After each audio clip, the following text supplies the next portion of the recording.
그제 오전 서울 여의도의 한 아파트 단지.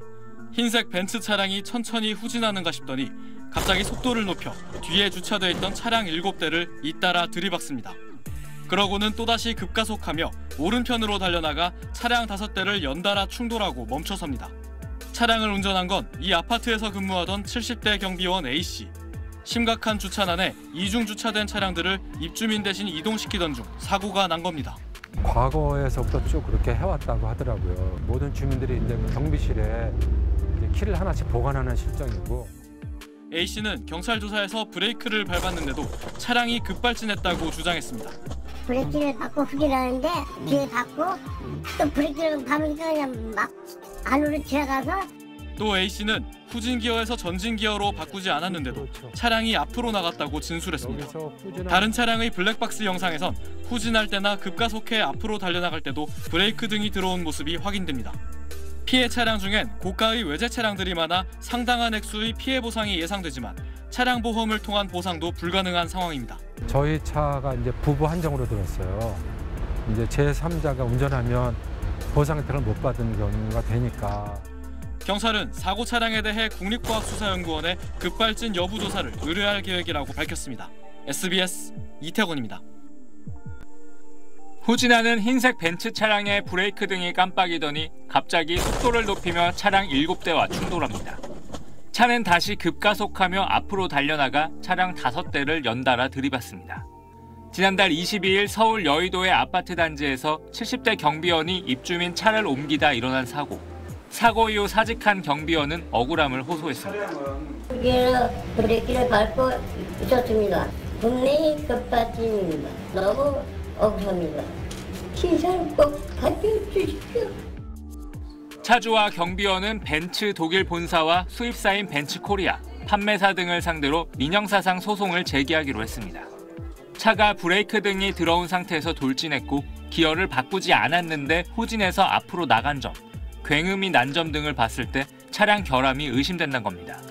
급발진 사고의 전형적인 특징 중에 하나가 이 보통 가속 페달 밟았을 때하고 다른 엄청난 굉음이 나온다 하는 것이 확인됐다. 최소 1억 5천만 원으로 추정되는 차량 수리비를 포함해 소송 청구액은 3억 원이 될 전망인데 더 늘어날 가능성도 있습니다. 벤츠 본사와 벤츠코리아 대표를 경찰에 고소하는 방안도 검토 중입니다. 차주 측은 급발진을 입증하기 위해 차량의 사고 기록 장치와 전자 제어 장치 데이터 등에 대해 법원에 증거 보전을 신청할 계획입니다. 벤츠코리아 측은 고객의 요청이 있으면 원인 분석을 위해 적극적으로 지원하겠다고 밝혔습니다. SBS 정준호입니다. 검은색 BMW 승용차 한 대가 엄청난 속도로 흙먼지를 일으키며 고속도로 갓길을 달립니다. 다른 차량보다 훨씬 빠른 속도로 나들목 커브길로 진입하더니 곧 가드레일을 들이받고 추락했습니다. 이 사고로 66살 여성 운전자와 남편이 그 자리에서 숨졌습니다. 사고 후 주변 CCTV와 다른 차량 블랙박스를 확인한 유가족은 차량 결함으로 인한 급발진 사고로 의심하고 BMW 코리아를 상대로 손해배상 소송을 냈습니다. 사고가 나기 전 300m 넘게 비상등을 켠 채로 갓길을 주행했는데 이는 차량에 이상이 생긴 상태에서 운전자가 비상조치를 취하려 한 걸로 봐야 한다는 근거를 댔습니다. 이상하잖아요. 브레이크를 악셀로 오인해가지고 뭐 10여 메타나 20여 메타로 진행한다는 건 그런 경우는 뭐 있을 수는 있는 거겠죠. 근데 300m 이상의 거리를 브레이크를 악셀로 오인해가지고 쭉 밟는다? 그렇게 해서 실수할 리는 없잖아요. 1심에선 유가족이 패소했습니다. 유가족이 제출한 증거만으론 자동차 결함에 따른 급발진 사고로 인정하기 어렵다고 봤습니다. 하지만 2심 재판부는 유가족이 낸 근거들을 대부분 인정해 정상적으로 차를 운행하는 상태에서 차량 결함으로 사고가 난 걸로 판단하고 유가족 2명에게 각 4천만 원을 배상하라고 판결했습니다. 급발진이 아니었다고 주장하려면 그 근거를 자동차 회사가 제시해야 한다는 취지입니다. 2심에서 급발진이 인정돼 운전자 측이 승소한 건 처음으로 차량 결함에 따른 급발진 여부는 대법원에서 최종적으로 가려질 전망입니다. SBS 홍영재입니다. 지난해 12월 강릉에서 발생한 급발진 의심 사고. 이게 안 돼! 도연아!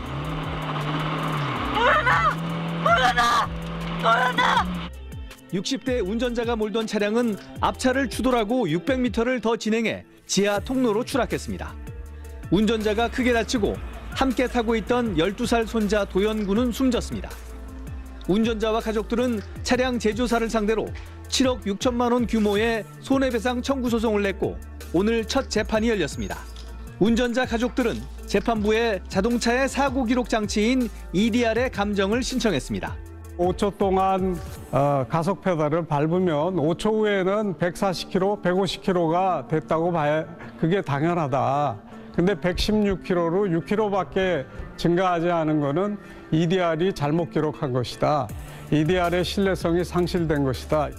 또 전방 충돌 경고음이 울렸음에도 자동 긴급 제동 장치가 작동하지 않았고 사고 당시 차량의 굉음이 정상적으로 급가속할 때의 엔진 소리와 다르다며 음향 분석 감정도 신청했습니다. 도연군의 아버지는 법원이 공정하게 원인을 규명해주고 제조사가 입증 책임을 지도록 해달라는 17,000여 명의 탄원서를 제출했습니다. 다시는 제조사가 방관하고 묵과하지 않도록 법 개정이 반드시 이뤄질 수 있도록 국회의원분들께 간곡히 호소드립니다. 재판부는 원고 측이 낸 감정 신청을 모두 받아들이고 다음 달 27일 두 번째 재판을 열기로 했습니다. 지난 13년 동안 교통안전공단에 신고된 급발진 의심 사고 766건 가운데 급발진이 인정된 사례는 아직 한 건도 없었습니다. SBS 조재글입니다. 주행 재연 시험은 법원이 선정한 감정인 주도하에 사고가 났던 바로 그 현장에서 진행됐습니다. 운전자 과실이라는 국과수의 분석이 타당한지 검증하기 위해서입니다. 사고 차량과 같은 모델과 연식의 차량에다 피고인 자동차 제조사가 제공한 변속장치 진단기를 부착했습니다. 자동차 경주면허가 있는 운전자가 차량을 주행했고 경찰이 도로를 통제했습니다. 시험은 전 구간 최대 가속 주행, 시속 110km에서 최대 가속 주행 등 4가지 상황으로 나누어 진행됐습니다. 시속 110km에서 5초 동안 가속 페달을 최대로 밟았을 때의 속도 변화를 관찰한 결과 시속 135km에서 140km가 나왔습니다. 사고 차량의 사고 기록 장치를 토대로 한 국과수의 분석치인 시속 116km와 큰 차이가 났습니다. 원고인 운전자 가족 측은 페달 오조작 가능성이 낮다는 것을 시사하는 것이라고 주장했습니다. EDR에 찍힌 116km보다는 한 20km 더 높은 겁니다. 그렇기 때문에 저희가 주장하던 대로 EDR 신뢰성이 상실된 걸로 볼 수 있다. 이번 시험은 국내 최초로 실시된 급발진 재연 시험입니다. 정확한 측정 수치와 분석 결과는 다음 공판기일인 다음 달 14일 이전에 나올 것으로 전해졌습니다. 시험을 지켜본 고 이도현 군의 아버지는 차량 결함 입증 책임을 소비자가 아니라 제조사가 지도록 하는 이른바 도연이법을 이번 국회에서 통과시켜달라고 호소했습니다. 국민들을 위한다면 21대 국회가 마지막으로 유종의 미를 거둘 수 있는 기회가 남았으니 제발. SBS 조재근입니다.